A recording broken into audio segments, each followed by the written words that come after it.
Ah, siap-siap, Pak. Mungkin untuk memahami lebih dalam lagi, saya serahkan ke Pak Tronton saja ya, Pak. Siap. Nah, waktu Oke, dan tempat kami persilahkan, Pak. Monggo, Pak. terima kasih Bapak-Bapak, Ibu-ibu sekalian. Jangan terlalu serius ya, soalnya judulnya sudah serius, jadi kalau dibuat serius lagi tambah pusing. Tegang ya, Pak. Oke, selamat malam semuanya. Assalamualaikum warahmatullahi wabarakatuh. Waalaikumsalam. Malam ini, alhamdulillah kita berbicara tentang sesuatu yang lebih spesifik, yaitu cyber kill chain. Ini istilah yang hampir tidak pernah dipakai lagi sekarang, tapi saya coba mengangkat sejarah aslinya. Asik, sejarah asli. Jadi, secara definisi, itu berdasarkan dari, kalau kita buka di Wikipedia, cyber kill chain adalah pertama kali dipakai pada institusi militer sebagai konsep yang terstruktur untuk melakukan serangan yang terdiri dari penentu pengidentifikasian target, lalu kita mengidentifikasi masalah yang ada, lalu bagaimana kita melakukan serangan, tools yang dipakai, lalu sampai mengambil informasi yang penting, dan terakhirnya melakukan penghancuran terhadap target. Konsep utamanya itu.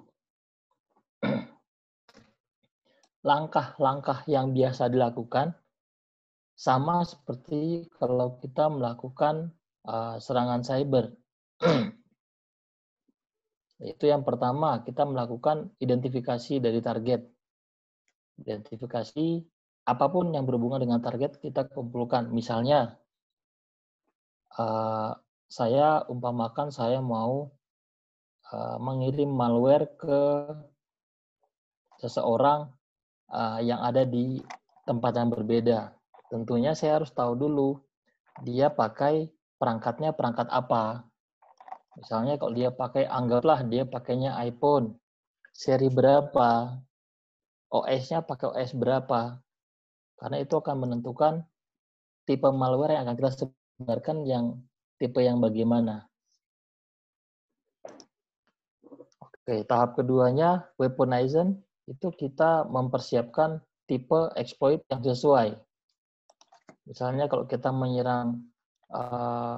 mau menyerang orang dengan sistem operasi Windows, tentunya kalau orang itu punya kebiasaan, misalnya sering buka file seperti e-book, kita bisa kirim file PDF ke yang bersangkutan, dengan harapan yang bersangkutan buka, begitu dibuka, selesai, kita dapat akses ke perangkatnya dia. Lalu delivery, itu bagaimana kita membuat si target itu tertarik untuk membuka file yang kita kirimkan. Kalau di dalam dunianya cyber, kita bilangnya kita searching dulu, menentukan dia sukanya apa sih. Oh ternyata misalnya dia suka ini lagu-lagu India misalnya. Kasih saja lagu-lagu India di satu USB. Terus kalau bisa dekat dengan dia, bagaimana caranya supaya USB itu tertanam di perangkat yang dia pakai. Otomatis virusnya atau malware-nya nyebar. Itu semua kondisional. Lalu tahap keempat, exploit. Itu begitu malware-nya sudah masuk, lalu target mengklik, membuka file yang kita kirimkan, itu dinamakan exploit. Setelah dia membuka, otomatis terjadi installation. Aplikasi atau malware itu terinstall dengan sendirinya di perangkatnya target.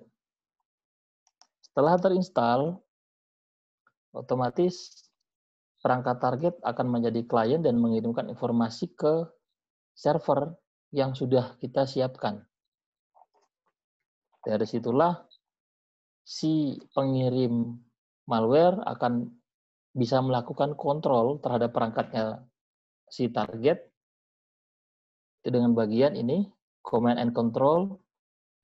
Kita bisa memerintahkan untuk melakukan apa saja, misalnya kalau perangkatnya handphone bisa minta untuk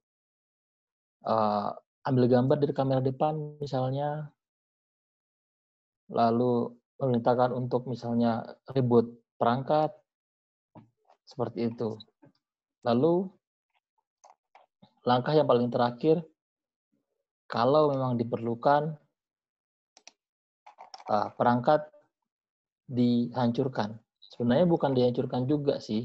Dalam prakteknya biasanya setelah kita ambil datanya semua, kita lakukan perintah command control ke target untuk reset, hard reset.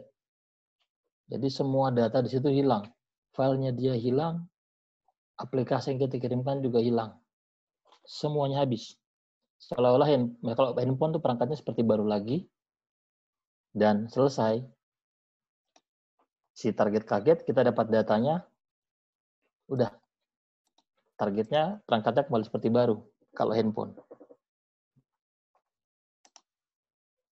Nah, sampai sebelum saya tunjukkan bagaimana ini bisa berfungsi, mungkin ada teman-teman yang kita ada pertanyaan atau kita mau diskusi sebentar masalah step by step-nya dulu sebelum kita lanjut.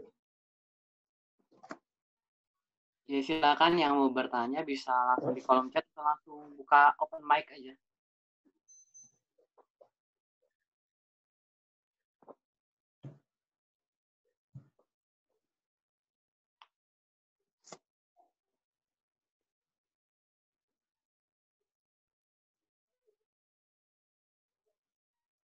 Mungkin ditampung di akhir dulu kayaknya, Pak. Kenapa? Tampung dulu ya. Ya, ditampung dulu, nanti di akhir mungkin bisa. Oke, baik. Tapi nanti kalau ada pertanyaan langsung saya sampaikan, Pak. Siap. Saya coba untuk simulasikan. Ada bagian yang saya sengaja lewatkan, itu kita bahas terpisah. Seperti misalnya teknik social engineering, itu kita bahas terpisah. Lalu bagaimana mendelivery aplikasi, itu akan kita bahas nanti setelah ini. Saya ada beberapa contoh real, bagaimana beberapa orang mencoba untuk melakukan delivery malware ke saya sendiri. Nanti saya tunjukkan supaya contohnya jadi nyata. Ada proof ya, Pak, ada bukti itu, Pak. Iya, jadi yang saya sampaikan ini semuanya bukan berdasarkan apa yang saya baca, tapi berdasarkan kejadian yang di diri saya sendiri yang saya alami, yang saya lakukan, dan sudah jadi kebiasaannya saya dari beberapa waktu yang lalu untuk melakukan hal ini, begitu. Jadi bukan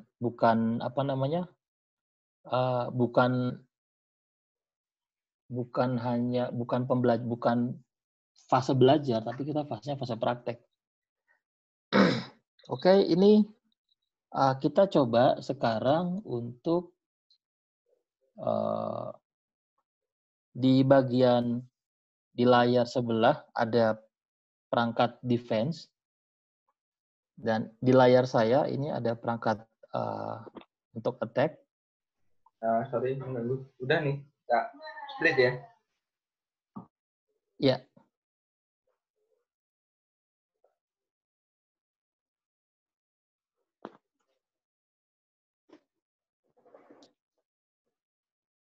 Oke. Ini saya mencoba mendemonstrasikan untuk penyerangan dan menyerang dan versi bertahannya. Itu saya menggunakan untuk yang servernya saya pinjam Spinal server. Spinal server ini dia punya kemampuan untuk mengambil data mengambil data dari perangkat yang sudah terinfeksi. Bagaimana caranya kita menginfeksinya?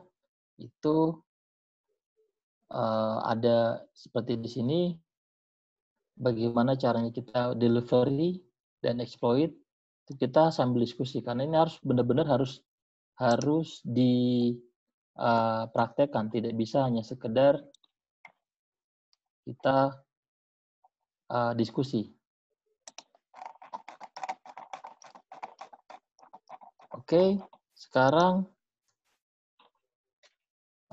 sebentar. Di layar ini kelihatan yang layar master. Screen share-nya belum nyapanya, Pak. Screen saya belum ya, sebentar. Hey Zoom. Oh iya.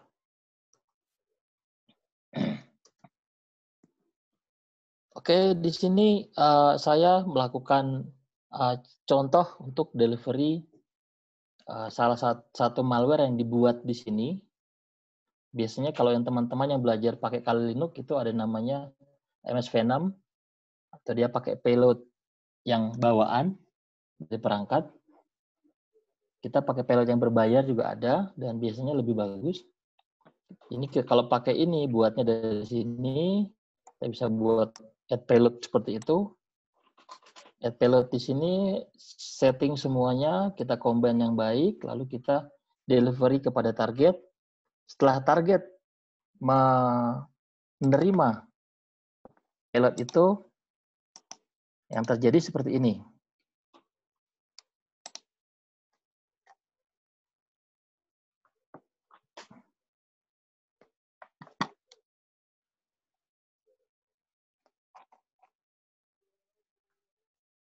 Ini di sebelah kanan ada perangkatnya target, itu handphone.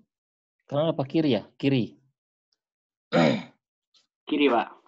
Ya, sebelah kiri ada perangkatnya target yang sudah terdelivery malware di situ.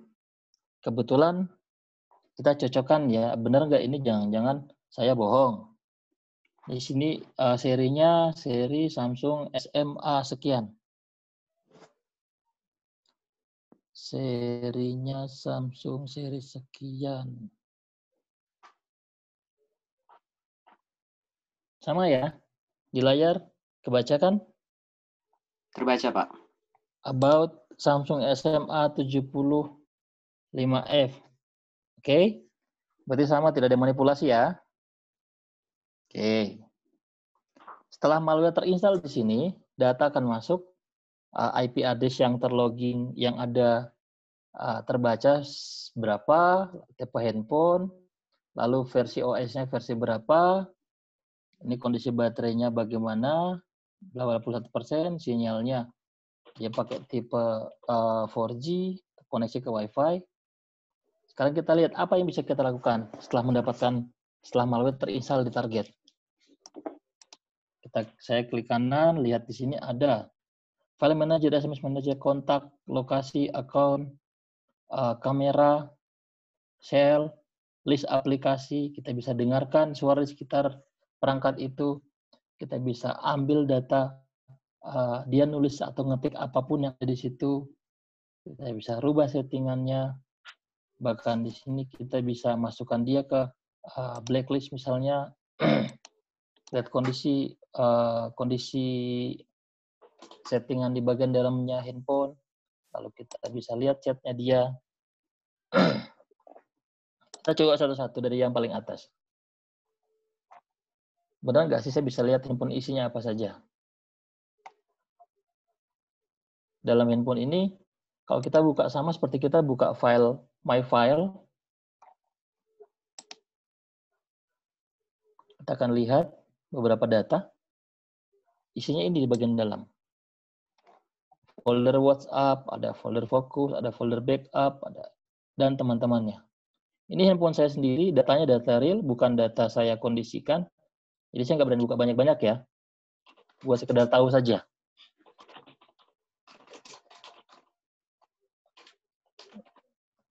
Lalu yang kedua, saya bisa lihat di sini SMS-nya apa saja sih SMS yang ada di handphone. Oh, ternyata ini dari tanggal berapa terakhir ini. Ini daftar SMS yang ada di handphone target, yang ada di inbox-nya. Oh, sampai SMS-nya ada ya, Pak? Iya. Bisa dibalas itu, Pak? Kalau mau dibalas bisa. Ini ada fitur replay. Iya. Tapi ini buat edukasi, jangan buat jadikan tindakan kejahatan. Jangan. Oke, itu yang SMS. Lalu saya buka lagi untuk phone lock. Dan telepon kemana saja sih? Oh, ternyata tidak ada. Kenapa tidak ada? Sebenarnya ada, tetapi saya protect.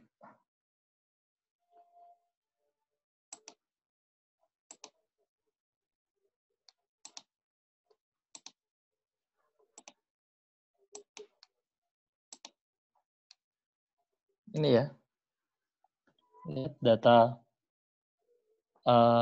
data yang ada di handphone saya itu di layar sebelahnya ada data, saya telepon kemana saja.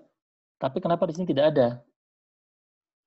Nah, itu bagian saya untuk memproteksi supaya tidak banyak orang iseng sama hidup saya. Oke, yang berikutnya ada kontak manager, itu phone book. Salah satu contoh phone book, dan ini phone booknya sinkron sama Google, sama email. Oke, lalu saya buka lagi dalamnya account manager. Ini kita di sini nyimpan akun apa saja, tapi ingat sekali lagi ini semuanya hanya bisa dibaca jika handphonenya masih dalam settingan default. Artinya kalau tidak di-encrypt atau dia masih pakai akun bawaan handphone, pasti terbaca. Kalau dia tidak pakai bawaan handphone, itu tidak bisa terbaca.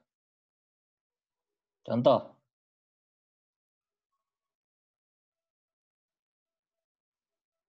ada titik-titik. Kenapa dia tidak terbaca? Kenapa ini terbaca? Karena yang saya pakai untuk email itu tidak semuanya dia yang default.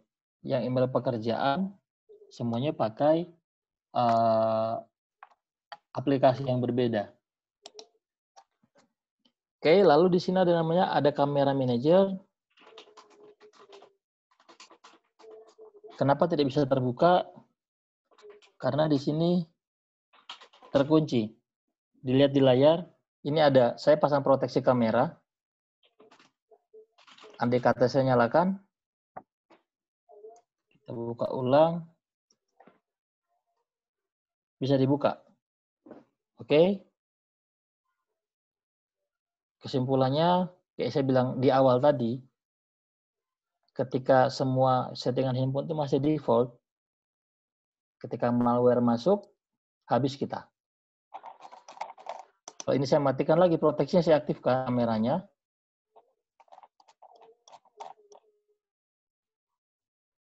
Coba ngintip, nggak dapat apa-apa. Kamera tidak akan terbuka.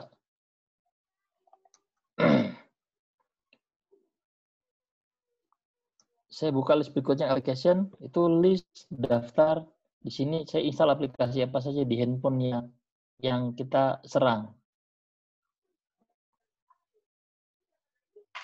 Ini list aplikasi semuanya ada di sini. Lalu mikrofon untuk mendengarkan suara di sekitar handphone.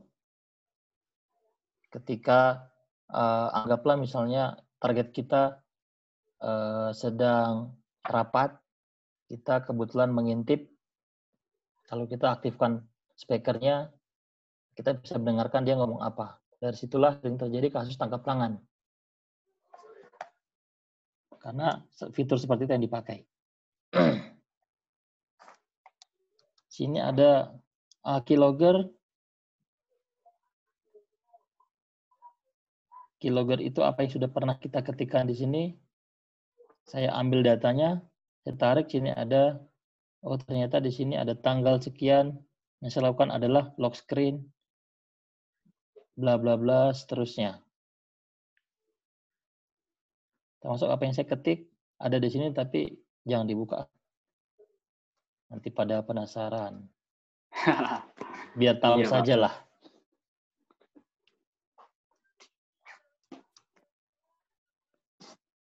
Sini settingan yang lain-lainnya. Ini kayak saya mau telepon pakai nomor ini. Saya bisa telepon pakai nomor pakai handphone yang sudah sudah di apa namanya?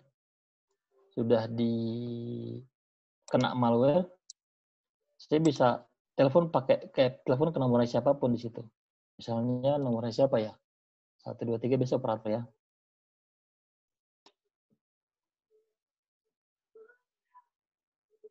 Nah, lihat. Di handphone ini kan terjadi panggilan. Benar kan? Kalau saya teleponnya remote dari jauh.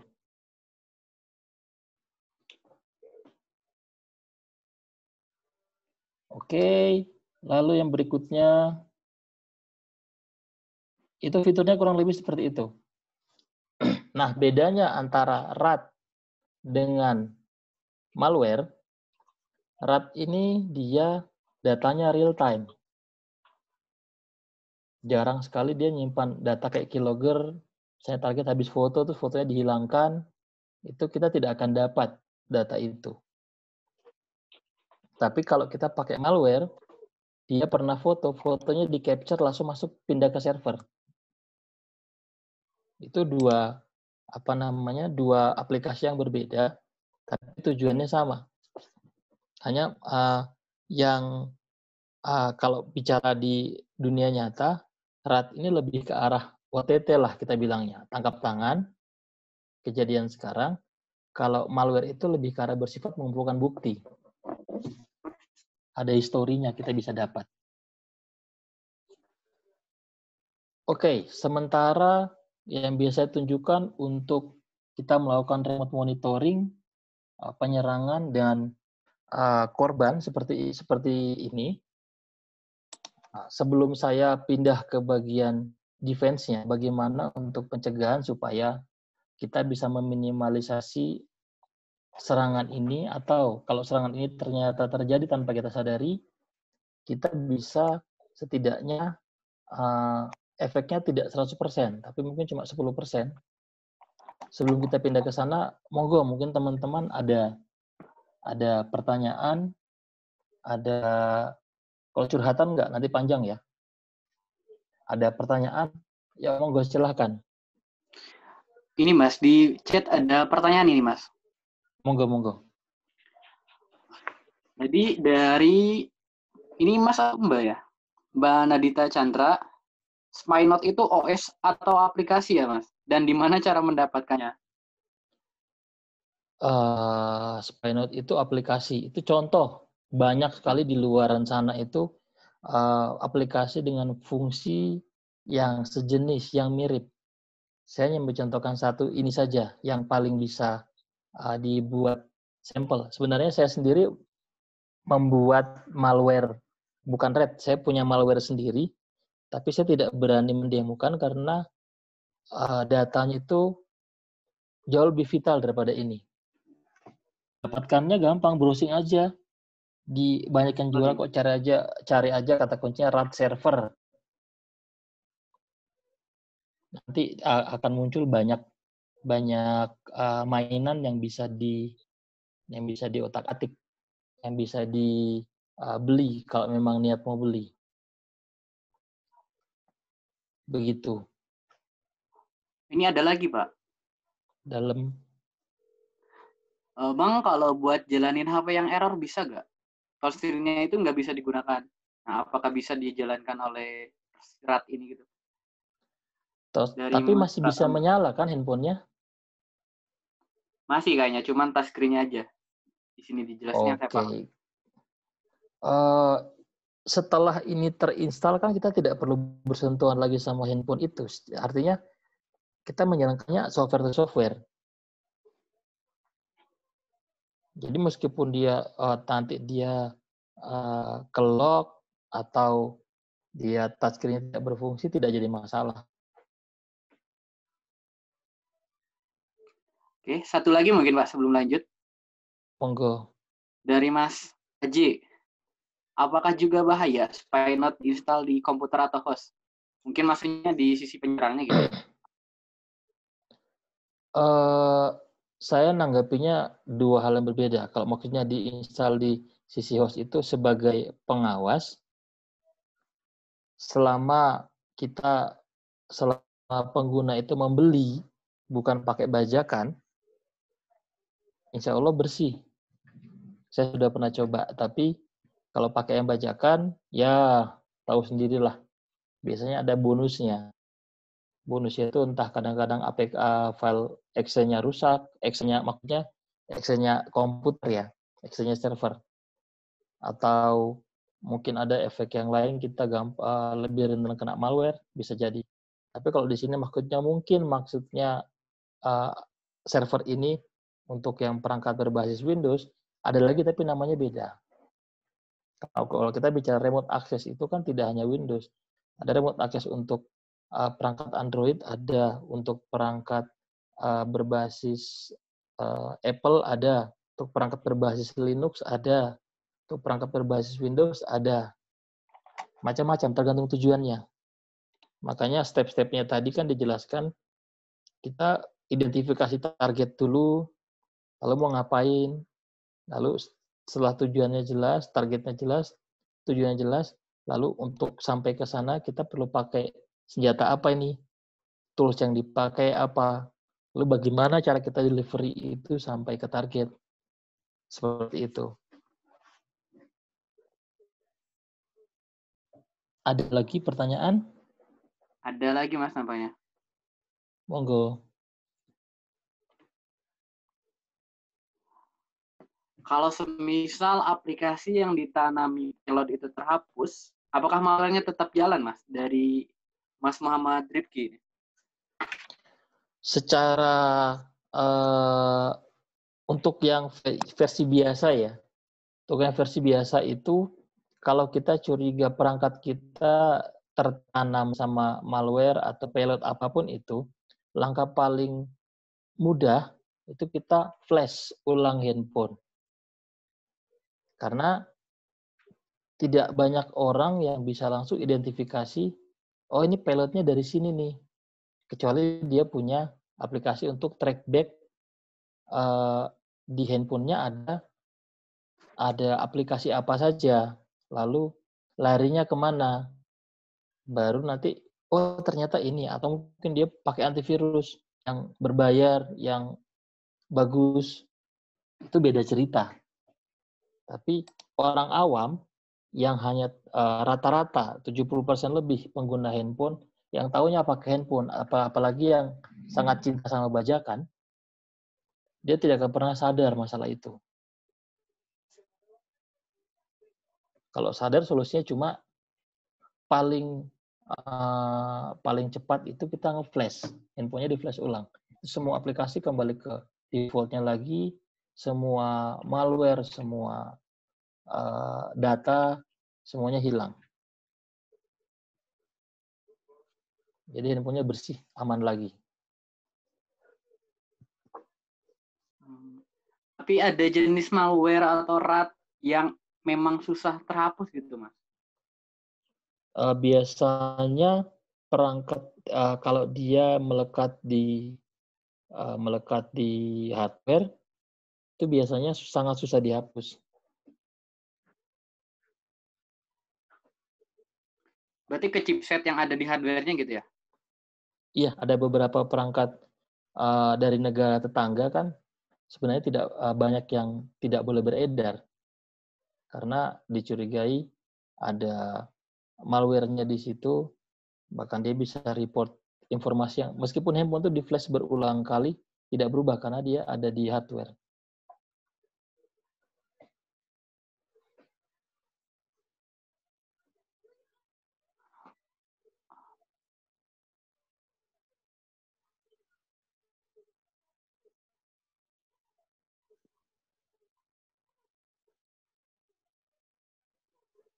Ada itu lagi? Ada pertanyaan? Sepertinya Kayaknya ada lanjut terus dulu, Mas. nih. Ada lanjut dulu. Oke, untuk sekarang langkah bagaimana supaya kita mencegah kita tidak dimasuki oleh aplikasi asing. Itu ada langkah mudah dan langkah sulit. Langkah mudahnya yang pertama selalu update OS, update patch, update aplikasi, sama antivirus selalu ada dan selalu menggunakan versi terbaru. Itu langkah yang paling mudah. Langkah paling sulit itu biasanya kembali ke kebiasaannya orang-orang Indonesia. Orang Indonesia itu maunya bagus, tidak mau repot. Itu yang repot. Contoh, seperti ini. Saya lihat ini layar. Saya buka yang SMS Manager. Ini SMS, semua data SMS-nya di sini. Artinya ini kan masih pakai default-nya SMS. Ketika saya pindah pakai aplikasi, saya punya inbox SMS sendiri, bukan SMS bawaan dari handphone, data ini tidak akan ada. Dan datanya masuk ke folder sendiri, foldernya terenkrip. Sehingga kalau kita pasang aplikasi, entah itu ngopret, entah itu malware, maka tidak akan terbaca SMS-nya. Itu contoh untuk SMS. Untuk yang kamera yang tadi saya contohkan. Kalau kamera,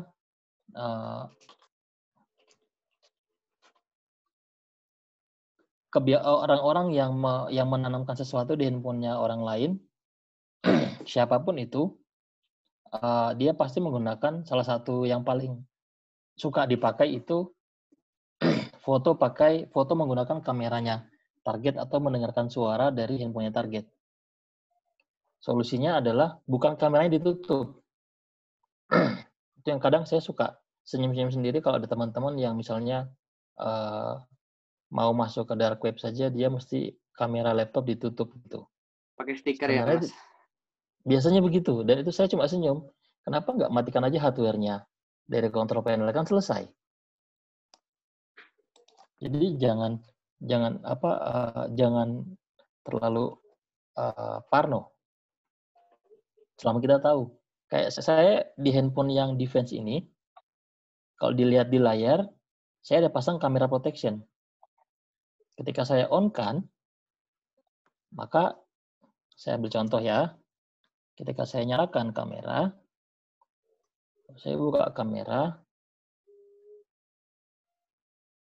Sini saya mau ambil select kamera, situ ada kamera belakang dan kamera depan. Sekarang saya ambil kamera depan.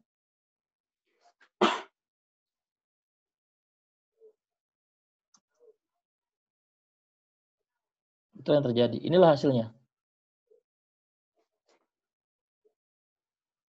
Kamera depan, Mas. Real time itu ya? Real time. Ini saya gerakan ya. Layar. Oke. Jelas? Tapi ke HP-nya itu ada informasi gak, Mas? Bahwa kameranya itu sedang digunakan gitu. Kalau tidak ada. HP yang benar-benar tidak memakai antivirus, tidak memakai endpoint protection kayak gitu, Mas. Tidak ada. Tidak ada informasi. Makanya ini termasuk berbahaya. Berbahayanya sebenarnya bukan aplikasinya, tapi penyalahgunaan aplikasi ini. Tapi ini balik lagi ke yang menggunakannya, Mas. Iya, sebenarnya teknologi itu prinsipnya dia itu abu-abu. Ilmu dan teknologi itu ada di jalur tengah. Sekarang yang pegang siapa ini? Kalau kita bicara lihat TV, ada kasus pembunuhan, dia membunuhnya pakai pisau. Apakah lalu yang menjual pisau disalahkan? Kan enggak. Berarti kalau web gamer seperti itu juga tidak bisa disalahkan berarti, Mas? kita untuk webinar kita harus membuat perjanjian di awal atau pada saat penyebaran informasi itu kita selalu melampirkan bahwa ini adalah tujuannya untuk edukasi. Jadi siapapun yang menggunakan ilmu yang kita bagikan, yang kita share untuk hal-hal yang merugikan atau melanggar hukum di Indonesia, maka urusannya sama pihak yang berwajib. Itu harus selalu ditekankan kepada semua orang yang mau belajar, karena yang kita pelajari adalah ilmu yang abu-abu, ilmu yang di tengah-tengah, dan sangat rawan kalau orang-orang yang iseng itu bisa exploit lebih jauh. Yang dikhawatirkan sumbernya yang akan dibawa-bawa. Ini belajarnya dari sini nih. Nah, ternyata grupnya yang nanti dijadikan korban. Padahal sudah jelas-jelas di aturan rules-nya grup, kita membuat ini untuk edukasi, bukan untuk menjatuhkan siapapun. Dan untuk pencegahan juga, itu sangat penting. Bagaimana alur dari penyerangan itu sendiri harus diketahui ya Mas untuk mencegah. Betul. Kalau kita memahami alur, biasanya gini. Kalau kita memahami alur, biasanya kita tahu sumbernya ini kita dapat serangan dari mana. Tapi kalau kita memahami cara kerja yang lebih jauh lagi, kalau saya bicaranya lebih jauh, kita memahami atau kita pernah exploit menggunakan forensic tools, maka kita akan tahu di apa saja yang bisa dieksploit sama perangkat forensik, sehingga kita cenderung untuk tidak menggunakan itu. Atau dienkripsi. Begitu.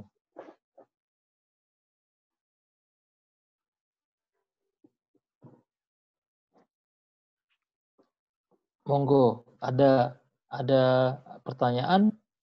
Ini Mas, ada ketika tadi kameranya digunakan, kan di laptop itu ada seperti lampu ya Mas, LED-nya gitu. Nah, iya. itu menyala nggak ketika digunakan? Kan biasanya kalau misalkan ketika kamera itu aktif, itu kameranya LED-nya menyala. Oke, sekarang kita lihat. Kita lihat menggunakan case ya. Saya pakai kamera depan. Oke. Flash modenya saya matikan. Artinya? Artinya mati. Iya. Betul sekali. Jadi sudah diatur dari sisi penyerangnya ya, Mas? Iya. Kita kan berusaha tidak membuat kecurigaan.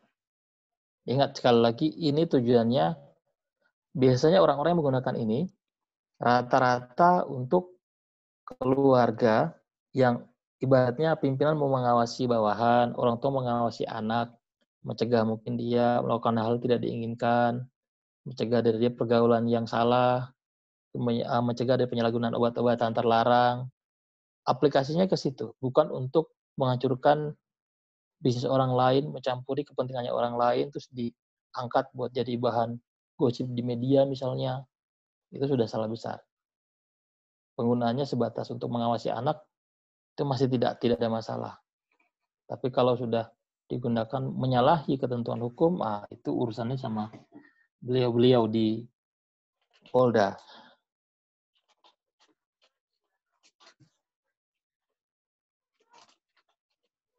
Wah, itu ada ada flashnya. Berarti kalau kepencet flash keluar sendiri dong.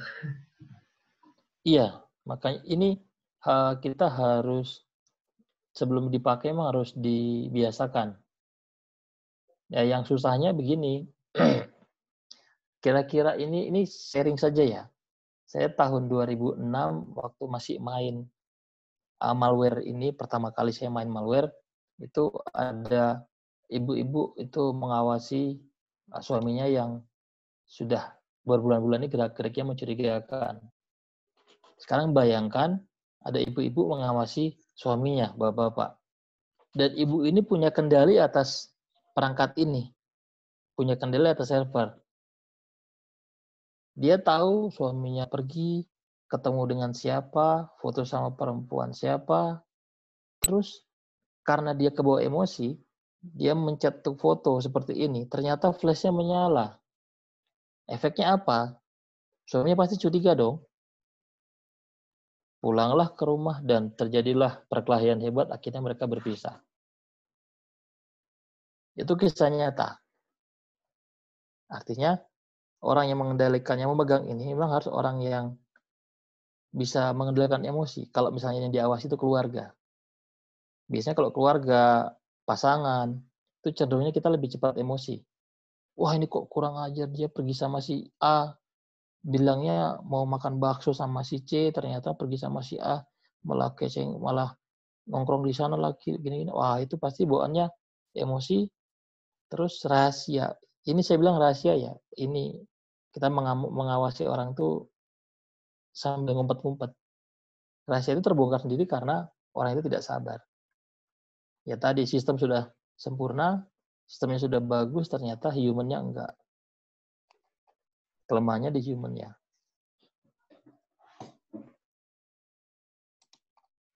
Begitu. Ada pertanyaan lagi?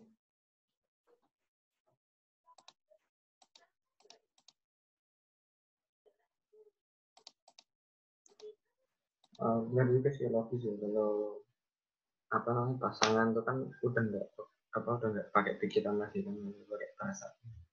Jadinya kalau ditambahin tuh kayak gini udah nggak bisa pikir sendiri lagi.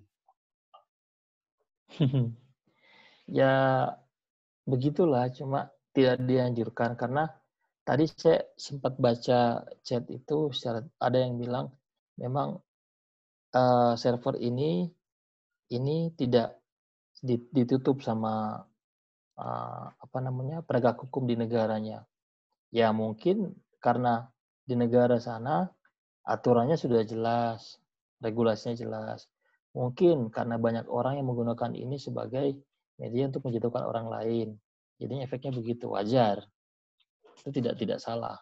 Kalau kebijakan masing-masing negara, kita nggak bisa memaksakan aturannya mereka di kita atau sebaliknya, itu salah.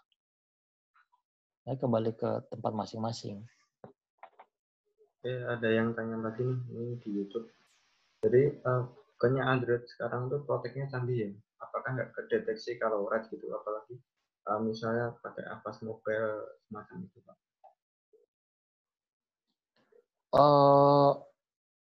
Saya menjawabnya bingung ya, karena ini saya juga baru update OS. Yang handphone yang itu perangkat terbaru sekarang ini Android 10 kan, ini kelihatan di layar. Dan API-nya sudah API 29, berarti sudah versi yang terbaru. Kenyataannya bisa dipasang. Nah, tapi kalau memang ada yang meragukan, lebih baik dicoba saja. Supaya membuktikan benar apa tidak. Karena memang tidak ada jaminan aplikasi seperti ini bisa dipasang di semua perangkat, tidak ada jaminan. Oh iya, ada Tapi minimalnya ya.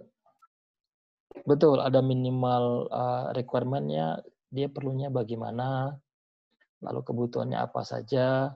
Mungkin dia ada yang dia benar-benar FUD tidak bisa deteksi sama antivirus apapun, ada yang masih bisa deteksi sama misalnya sama McAfee masih kedetek, tapi ternyata dia kalau pakai misalnya Avast, dia tidak dia kedetek misalnya begitu kan. Antivirus kan sama kayak obat, tidak ada obat untuk semua penyakit kan. Iya, benar. Jadi Nah, ada semua seperti antivirus itu. itu ada kelebihan masing-masing. Iya, itu semua punya masing-masing punya spesialisasi. Jadi mungkin ada yang bisa general, tapi ada yang tiba-tiba bisa nerobos. Kalau kita contoh APK-nya ini kita upload ke Virus Total, kita lihat di situ ada misalnya 24 vendor yang bersedia melakukan scanning sama APK-nya kita, ternyata yang kedetek cuma 1 atau 2. Pertanyaannya kita pakai yang mana? Gitu. Terus ini udah masuk ke ini belum sih? Apa namanya? Defending-nya. Rencananya hari ini mau besok. Defending itu saya mungkin yang akan datang ya, jangan sekarang karena agak berat. Terus defending-nya saya masih pakai untuk umum, kita pakai yang sudah ada saja, sudah tersedia di Play Store, mungkin ada sudah tahu tapi belum pernah pakai. Kita membuat contoh dari proteksi, mulai dari proteksi komunikasi, proteksi chattingnya bagaimana, lalu kita proteksi komunikasi voice-nya bagaimana, kita proteksi datanya bagaimana perangkat yang ditambahi enkripsi file, enkripsi folder, dan enkripsi full disk itu seperti apa, lalu hasilnya bagaimana. Kalau kita forensik itu harus supaya yakin harus kita coba. Tapi sekali lagi itu tujuannya untuk pembelajaran, tidak untuk kita berbuat kejahatan. Oke, berarti kalau indikasi, berarti kalau mitigasi dan defense-nya mungkin minggu depan ya, biar ada bersambung gitu. Terus untuk kalau misalnya indikasi, mungkin bisa dijelaskan dikit nggak Pak? Soalnya ada yang tanya ini, gimana sih kalau perangkat kita terindikasi kena spy-note atau spyware semacam ini, dan itu berjalan nggak di ini ADB comment atau mungkin di background service-nya tuh di ADB kan ada tuh Pak. Jadi yang berjalan di belakang itu apa? Kelihatan nggak sih sebenarnya? Sebenarnya ini saya contohkan saja ya. Saya ada untuk scanning di sini. Itu kalau kita pasang, kita pasang ada beberapa aplikasi emang dia bisa mendeteksi itu.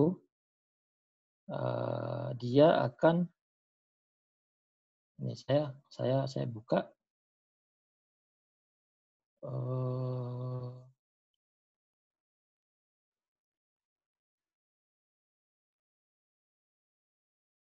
Ini lihat di layar, saya sedang scanning. Dari sini kelihatan semua, di sini ada 4 warning, ada 4 potensi bahaya. Ya, harus kita periksa, benar nggak sih itu bahaya? Karena setahu saya, hampir semua antivirus yang ada dari Google atau dijual, didapatkan dari Google Play, itu dia scanning sertifikatnya itu dari sertifikatnya Google. Ketika saya pasang aplikasinya saya sendiri, meskipun hanya aplikasi pendataan siswa, masuk ke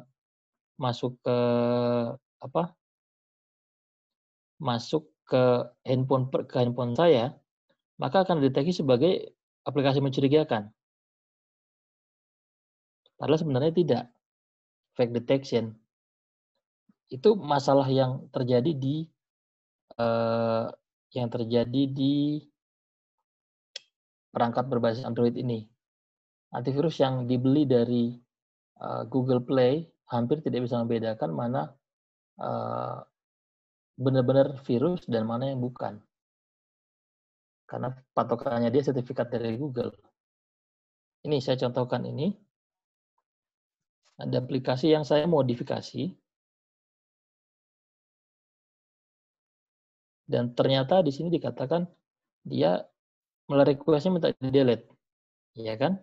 Terbaca. Kenapa minta di-delete? Nah, sertifikatnya beda sama punyanya Google. Ini ada tulisan, coba kita bahas yang Cryptomator kalau dibaca. Disebutkan this application installed by untrusted source. Padahal, iya. Saya mau ambil dari Google, lalu saya modifikasi sedikit, compile ulang, pakai sendiri untuk saya. Tapi tidak ada apa-apa di situ, saya pakai sendiri.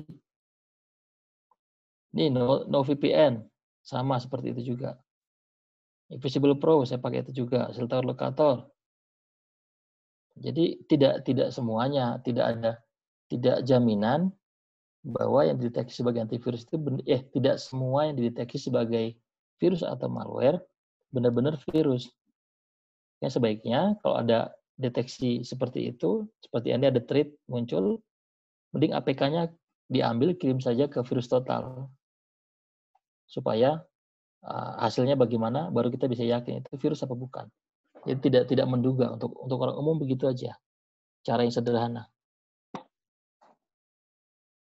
Oke, soalnya ini kalau emang dari Google itu kan kebijakannya karena untuk trusted sendiri biar lebih terpercaya kan memang harus sertifikat Google ya Pak. Jadi gitu.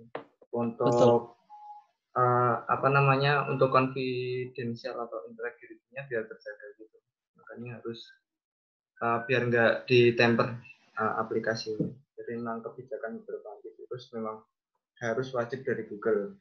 Oh, dan mau Betul. sharing sedikit, jadi misalnya beberapa vendor Huawei atau Xiaomi itu kalau kita download lewat Play Store itu biasanya nggak mesti filenya itu dari Google. Jadi kadang itu dari Oppo Play Store atau dari Xiaomi Play Store, dari Huawei Play Store, walaupun juga dibuka dari Google Play Store, dia kelihatan oh ini udah diinstal, padahal aslinya tuh nggak di Huawei, nggak lewat Google Play Store. Jadi dia gimana caranya dia bisa download lewat Huawei Store, Oppo Store, selain Google Play Store, tapi kebaca di usernya itu sebagai aplikasi yang legit dari Google Play Store. Gimana jelasnya? Ya intinya, Betul sekali. ya itu nggak kelihatan aslinya, benar-benar nggak kelihatan sih. Jadi emang harus hati-hati aja kalau apalagi beli yang negara yang gitu. Ya begitulah, itu bentuk-bentuk awareness seperti itu memang bisa kita tahu berdasarkan pengalaman. Tidak bisa pakai jurus katanya. Makanya iklan di TV itu bilang lebih percaya sama yang lebih tua daripada yang muda, itu ada benarnya juga. Tapi bicaranya pengalaman. Soal WISE emang biasanya pengalaman itu kan unik ya setiap orang, jadi bisa dapat pengalaman ini Iya. biar banyak gitu referensi. Betul. Ada pertanyaan lagi? Kalau ada tanya lagi silakan ya, kita masih open. Ini ada yang di YouTube, jadi ada yang tanya di kapital semua. Termuk itu aman nggak tahu bagi Jangan. aman nggak Ini termuk dari HP? Sebenarnya kalau termuk jangan dijawab di sini karena jalurnya salah. Gitu aja. Oh ya ada di ini ya grup sebelah mungkin. di grup termuk. Iya. Kalau kita beli nanya kecap sama tukang jual kecap, pasti bilangnya kecap saya bagus. Ya benar. Makanya Nanti, mungkin cari perbandingan di grup yang lain. soalnya termuk itu gimana ya, ibaratnya itu bukan, menurut saya sih bukan buat baking doang. Ada forum lain yang bisnis itu emang pakai termuk karena buat multitasking lebih masuk termuk lebih cepat daripada harus touchscreen gitu.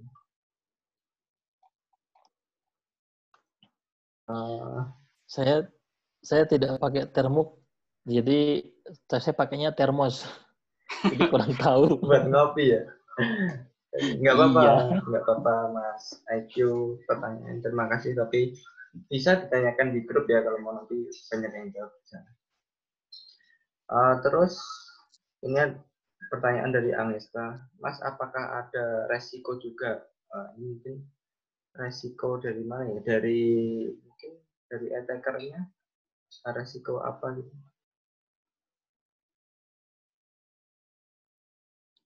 Enggak, pertanyaannya masih agak ambigu kayaknya. Iya, resiko apa? Oh, resiko Dari pemakaian pemakaian aplikasi. Resiko pemakaian itu sebenarnya kepingin jawabannya yang bagaimana ya? Saya jadi bingung. Maksudnya takut resiko ketahuan gitu ya? Mungkin lebih ke ini sih, sekuritasnya ya. Jadi kan beberapa aplikasi ya, yang tadi yang termuk, yang download di web itu kan beberapa ada yang disusupi buat hacking, tapi disusupi program hacking. Jadi pelakunya malah hack sendiri gitu. Itu nantilah dia akan datang. Saya ada beberapa sudah saya siapkan. Pelan-pelan kita bedah bagaimana Orang-orang memasukkan aplikasi di situ, lalu bagaimana mereka dari aplikasi yang disebarkan, mereka membuat proxy di luar untuk memfilter siapa saja yang pakai, lalu dapat data apa saja dari situ. Sebenarnya memang kenyataannya seperti itu. Saya monitoring juga hasilnya begitu persis. Ketika orang-orang misalnya kita berbagi, contoh yang sederhana aja, berbagi aplikasi WA modifikasi yang dengan fiturnya yang beragam, ternyata di luar sana dipasang proxy yang melewati IP sekian untuk memfilter komunikasi WA itu.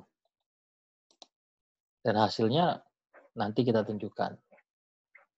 Saya sudah mengamati, sudah mencoba, beberapa akun bisa didapatkan, seperti misalnya akun kayak NordVPN, lalu beberapa akun sosial media. Kebetulan itu bisa didapat, username dan password-nya pun bisa diperoleh. Ya dari situ. Gitu ya, Karena orang-orang ya. itu contohnya, tapi WA emang sebenarnya tidak direkomendasikan kalau saya pribadi.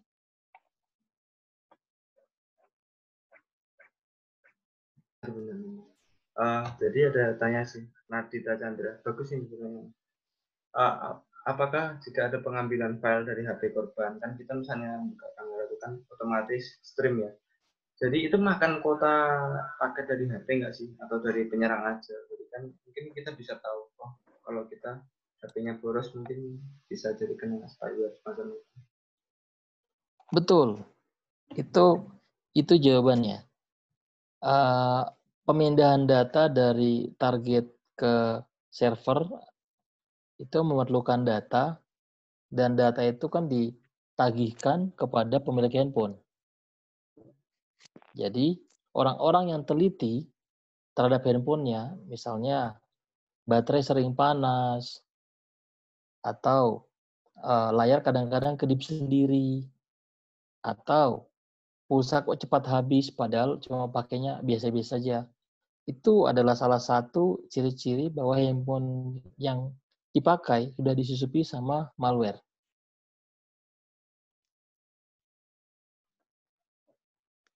Begitu.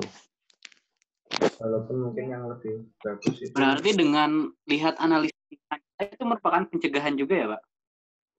Iya, betul. Bagi yang tahu loh. Ya. Karena Tiba-tiba kalau bicara, kuota saya kok, ya Pak? iya, kok tiba-tiba kok kuota saya habis padahal belum isi. Wah, beda cerita itu. Tapi yang ya kita suka secret admin itu.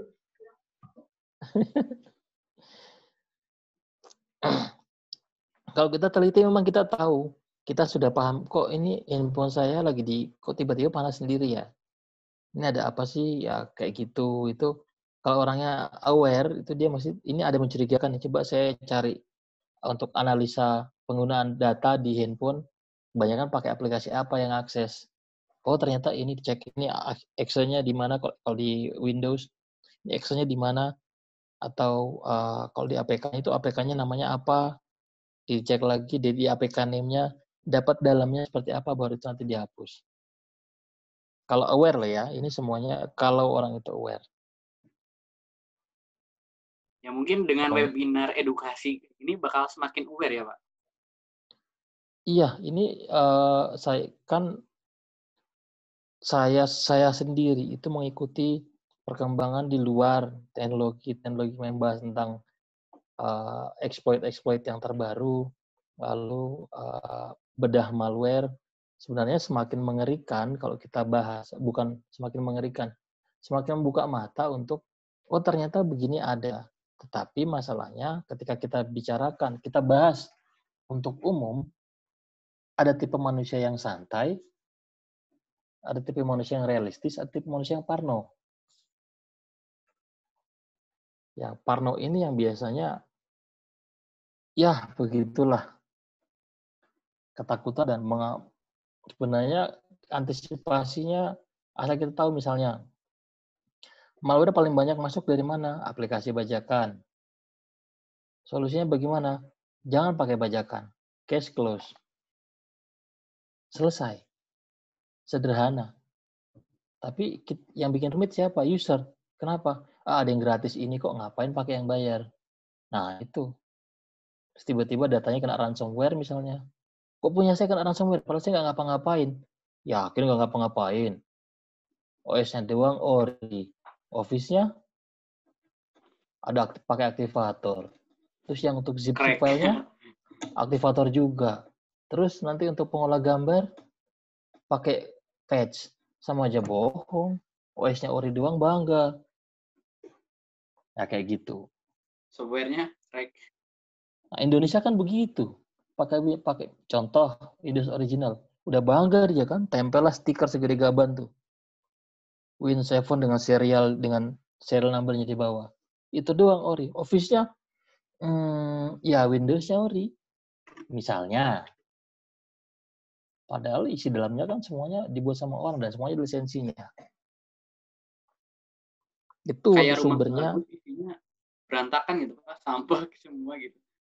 Iya, yang penting kan dari luar kelihatan bagus. Nanti dimasukin tikus ya, hal sampah semua.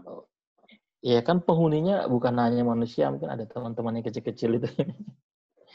Banyak tikus-tikus dan teman-temannya. Mungkin bisa dikatain laptopnya udah kesurupan. Kesurupan dari Itu sampai sekarang kalau misalnya ada yang masih kuliah, pasti tahu lah. Kita bicara mahasiswa yang kuliah yang pakai Windows masih banyak. Tanyalah ke mereka, ayo kita data yang original yang mana saja, terus lihat hasilnya. Yang paling banter original itu doang. Jangan di kampus, paling banter Windows-nya doang. Di instansi itu banyak, Pak. Nggak berani bahas. Maksudnya instansi ini, perusahaan, kantor. Iya, itu fakta. Tapi kan semua orang bangga dengan itu, bangga dengan OS-nya saja yang original. Ya kita nggak bisa ngapa-ngapain kan? Yang udah jelas-jelas original, udah diamanin aja sering kena data breach gitu. Canon kemarin, terus Garmin aja kena breach. Apalagi yang Iya. Yang nggak pernah diamanin. Karena masyarakat masih banyak yang belum sadar tentang itu. Jadi setidaknya tugasnya teknisi masih banyak gitu. Kalau tidak servisan komputer masih jalan terus lah. Nah iya itu. Apalagi tugasnya ini kalau buat mungkin para cyber ini sih edukasi. Jadi guru malahan kalau di Indonesia. Iya. Saya sebenarnya sangat-sangat senang sekali bisa ketemu grup ini karena semuanya punya tujuan. Mungkin masih banyak orang tidak waras di grup atau setidaknya pernah jadi orang tidak waras pada zamannya masing-masing. Tapi sudah sekarang bicaranya udahlah yang saya lakukan dulu tidak ada manfaatnya. Lebih baik kita edukasi orang-orang supaya jangan seperti saya atau boleh paham seperti saya tapi tujuannya supaya kedepannya lebih baik. Itu yang buat saya betah ada di grup ini. Masih banyak orang yang begitu. Mau berbagi hal-hal baik. Mau mengingatkan. Iya, benar sih. Emang tujuannya kan itu biar gimana sih. Ini kan kayak sebenarnya kurang banget gitu loh awareness di Indonesia. Jadi dibentuk grup OS itu biar itu sih salah satu tujuannya. Dan ini juga biar nurunin ego orang cyber. Soalnya biasanya orang yang bisa hacking cyber itu mohon maaf agak gimana gitu kalau ditanya gitu. Tanya sertifikasi yang gratis aja kayak sulit banget. Jadi kita berusaha gimana sih biar orang-orang itu dapat pengetahuan yang sama gitu tentang ini kan bukan pribadi ya, jadi lebih ke kalau lebih ke semua elemen sih kalau security itu. Iya. Mudah-mudahan dengan adanya grup ini semakin banyak orang yang lebih sadar.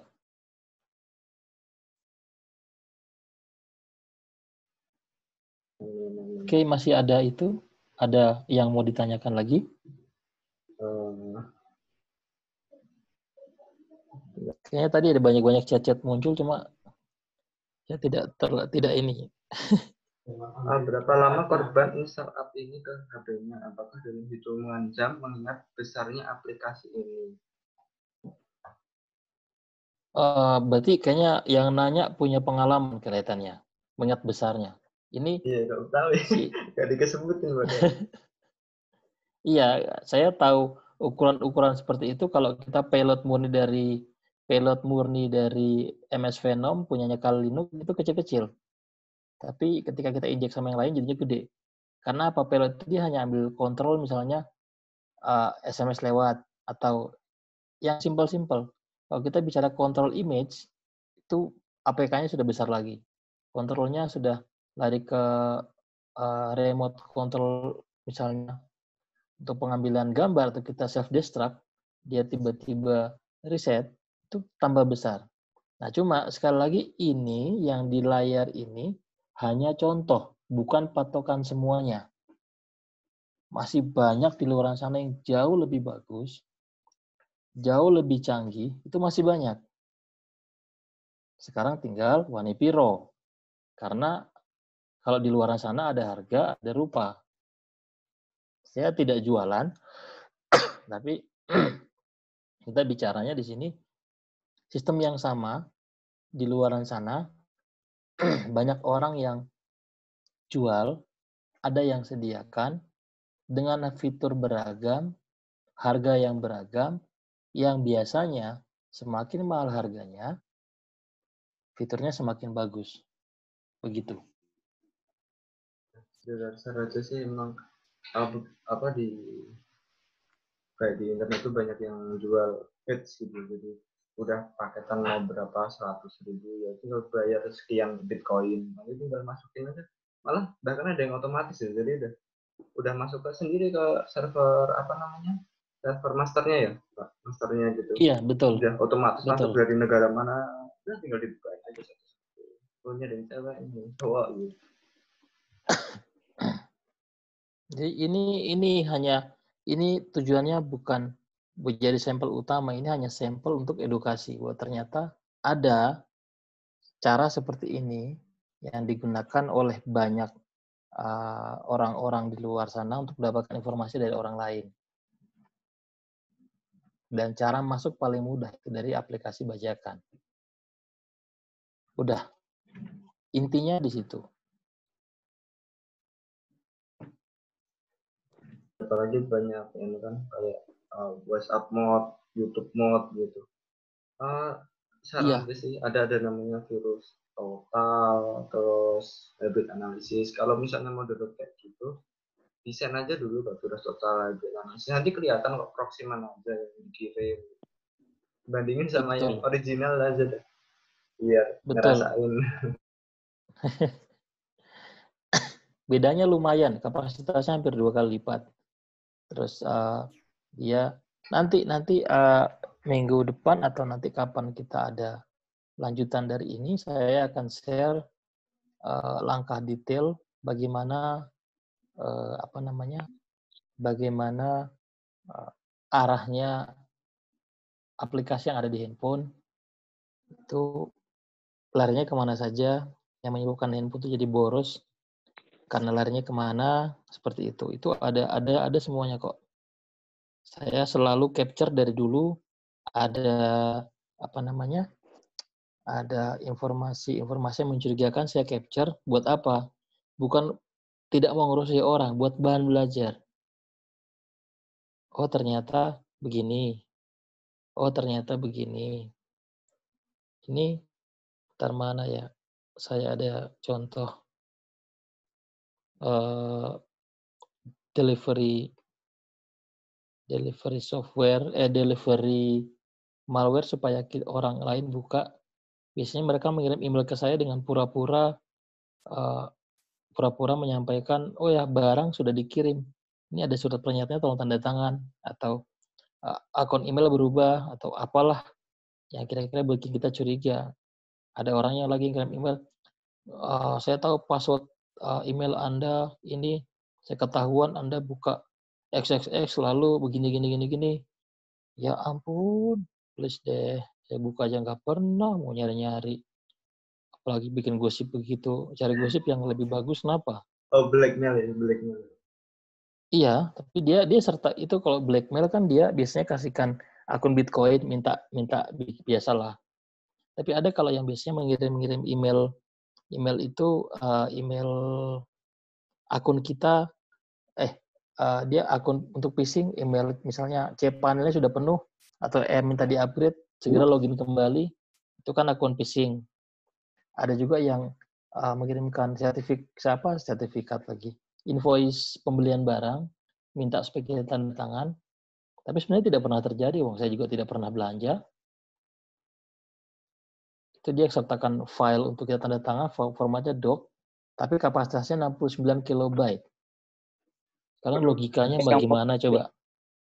Kayak yang pos waktu itu ya, Pak? Yang pos waktu Pak kirim itu? Iya. 69 kilobyte invoice. Itu invoice apaan kayak begitu? Ini Jadi jadi ingat ini Pak, kalau di HP zaman sekolah gitu kan, foldernya ini juga sekolah, habis 10 giga. Pasti. Folder tugas. Ya Allah. Kalau dulu kan nggak mungkin, kalau sekarang kan, oh ini video webinar, bisa ngeles. Iya kan tugas, tapi guru suruh belajar. Kan kita download dari YouTube biar bisa dibuka di rumah kan gitu. Mereka ada negaranya, waduh Jepang, Inggris, itu bahasanya. Pengalamannya tinggi saya kalah jauh nih. Oh enggak selesai jauh. Harus ketemu supaya bisa diajarin saya mah. Kebalik, Pak. Kami diajar. Oh, enggak. Zamannya beda. Zaman kita masih handphone Nokia dengan 3GP, sekarang udah MP4. Tapi ini enggak sih, penasaran enggak sih? Kayaknya tuh, akan ada handphone 3G. Pakai 3G itu, di handphone itu kenceng. Tapi pakai 3G di handphone 4G. Lambat. Kayak enggak mau buka gitu. Wah, kalau itu saya pernah ngalami memang. Itu SIM card lama itu kalau dipasang di handphone yang 4G, jadinya lemot. Tapi kalau dipasang di handphone yang memang, iya, padahal kalau handphonenya cuma di handphone yang 3G, dia bagus. Ke CS juga jawaban. Waduh, itu. Iya, kalau di CS emang mintanya cuma itu aja, ganti. Oh, iya. Ganti chipset karena frekuensinya udah beda. Iya, zaman Symbian dulu kan, Nokia, Sony Ericsson gitu. 3G itu udah cepet banget dulu. Buat ngakses YouTube, Facebook gitu kan. Sekarang misalnya dapat sinyal 3G itu nggak hidup gitu. Nggak bisa connect. Kalau bicara yang pakai handphone 9 berarti umurnya harusnya sudah punya anak 2 ini. Harusnya. Oh ya udah. Nyangkut Pak anaknya. Jodohnya dulu. Mungkin masih ada pertanyaan lagi. Kalau tidak ada, mungkin kita lanjutkan. Ini satu lagi kali, Pak. Iya, silahkan.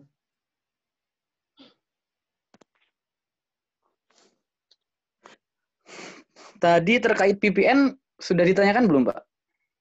VPN belum. Kan ada yang tidak aman dari Mas Ibnu Fahrizal di YouTube. Itu bisa ngelog data-data itu gimana kok bisa katanya?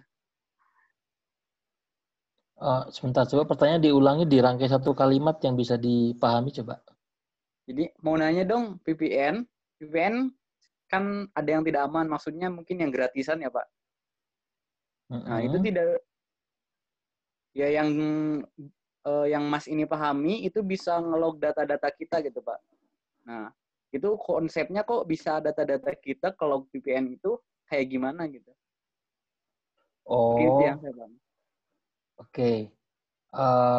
VPN itu kan memang modelnya macam-macam. Terus terang saya tidak percaya sama yang gratis karena pasti ada buntutnya.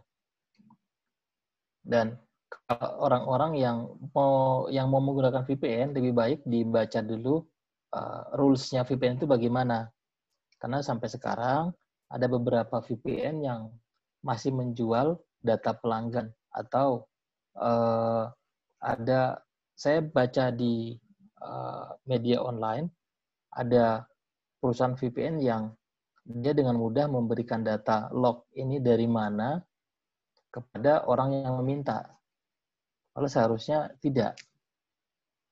Nah gitu. Jadi sebaiknya siapapun yang mau menggunakan VPN lebih baik jangan cuma dengar katanya teman ini bagus, katanya A ini bagus, tapi memeriksa sendiri term of condition-nya bagaimana untuk menggunakan VPN itu, lalu bagaimana kebijakannya mereka terhadap penyalahgunaan data, bagaimana kebijakan mereka untuk menjaga privasinya klien.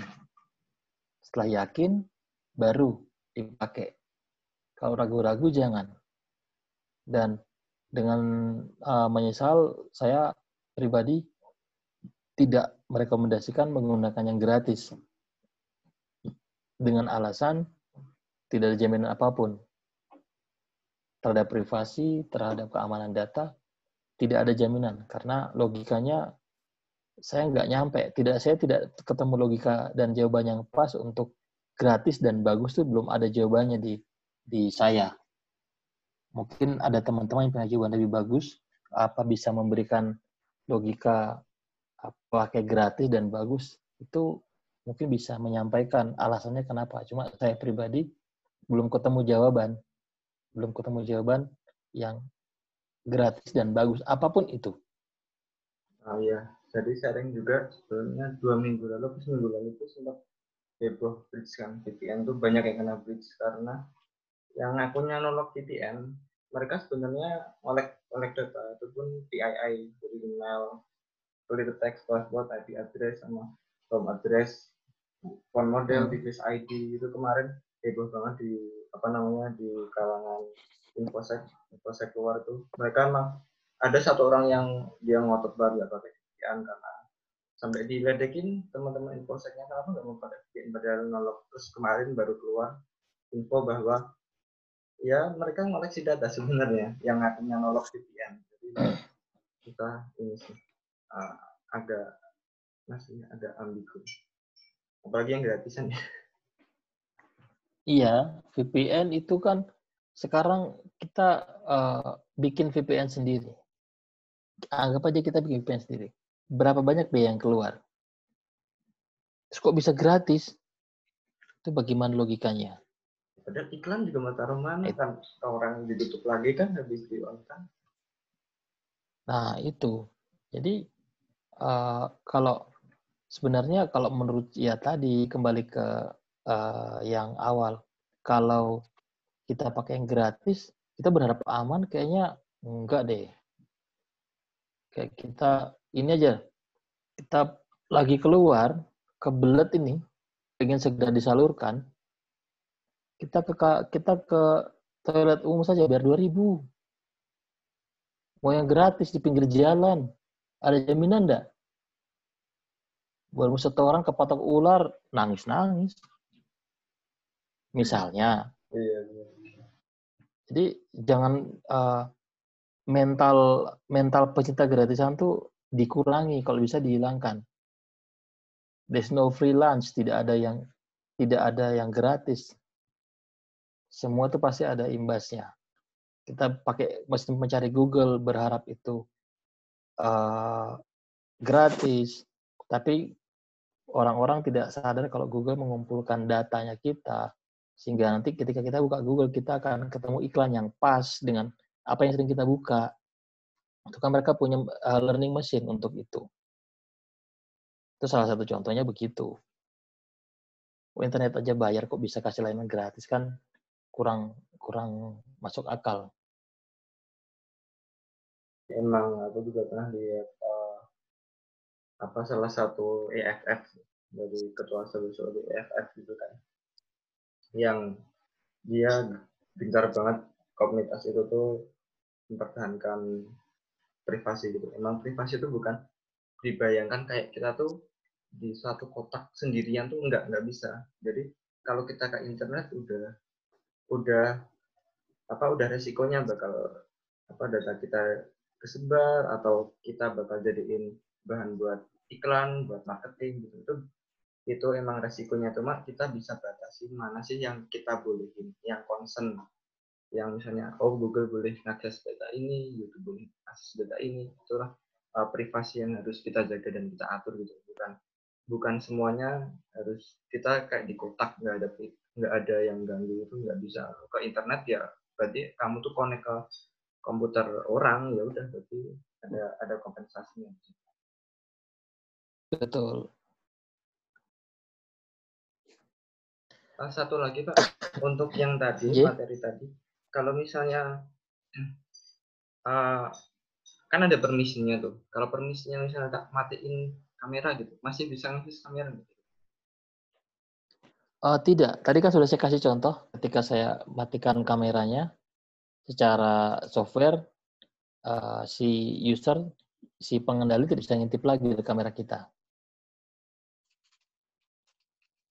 Berarti emang benar ya, kalau ngatur permission itu emang harus banget di HP. Jadi Instagram pun misalnya nggak pernah pakai kamera, mending di off-in aja gitu. Betul. Bukan kamera yang ditutup, tapi kita off-kan permission-nya. Memang just for info aja, karena di Google Play Store itu pun banyak yang kebobolan. Jadi sering Google tuh ngapus beberapa aplikasi karena berbahaya tuh sering. Jadi ya masih itulah, nggak sepenuhnya aman gitu. Iya, memang tapi itu kan berkembang. Cara deteksinya kan berubah terus, jadi bisa ketahuan. Iya, algoritmanya gitu. Iya. Oke, karena udah jam 10, udah 2 jam. Mungkin bisa dilanjutkan minggu depan buat mitigasinya ya. Siap. Bisa mungkin kisi-kisi buat teman-teman apa sih yang bakal diterangin minggu depan atau pertemuan selanjutnya. Oke, kalau memang teman-teman masih berkenan mau mendengarkan saya berbagi, mudah-mudahan minggu depan kita akan membahas tentang bagaimana serangan dilakukan terhadap perangkat mobile, lalu bagaimana konsep serangan di jaringan yang kita pakai, lalu yang diserang apa saja, lalu cara pencegahannya bagaimana, lalu kita akan coba membuat simulasi bagaimana pengambilan data itu dilakukan dengan dan atau tanpa proteksi. Artinya handphone yang standar kita coba lakukan serangan dengan perangkat yang sudah kita pasang proteksi, lakukan serangan yang sama, hasilnya bagaimana, dan kelihatan bedanya. Dan itu semuanya yang kita pelajari konsep ya. Pelajari konsepnya seperti itu. Konsep itu saya coba implementasikan menggunakan aplikasi yang sudah tersedia di Play Store.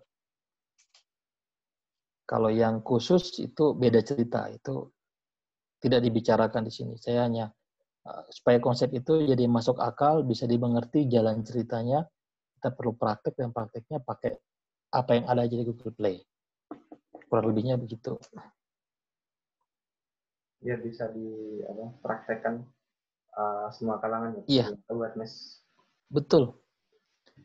Semua kalangan bisa pakai, bisa coba. Nanti kita lihat sendiri hasilnya. Oke, gitu aja Mas Fendi. Ya, sudah cukup nomornya. Ditutup aja mungkin. Ya, malu. Terima kasih kepada Pak Elektron, Pak Tronton. Siap, sami-sami. Oke, Mas. Ya, terima kasih juga kepada rekan-rekan orang siber yang setia menunggu dari tadi hingga 2 jam mungkin ya, Mas? Kurang lebih 90 menitan lah. 90 menitan ya? Iya. Semoga lagi semua niatan dari tadi simulasi itu untuk edukasi yang nanti arahnya adalah ke pencegahan. Betul. Karena kalau misalnya pencegahan tidak tahu alur penyerangan itu akan susah juga ya, Mas. Iya, betul. Mungkin nanti sesi pertanyaan dilanjut di grup ya, kalau ada yang mau tanya. Siap, monggo. Saya masih standby. Oke, terima kasih kepada semuanya. Saya tutup. Selamat malam. Assalamualaikum warahmatullahi wabarakatuh. Waalaikumsalam warahmatullahi wabarakatuh.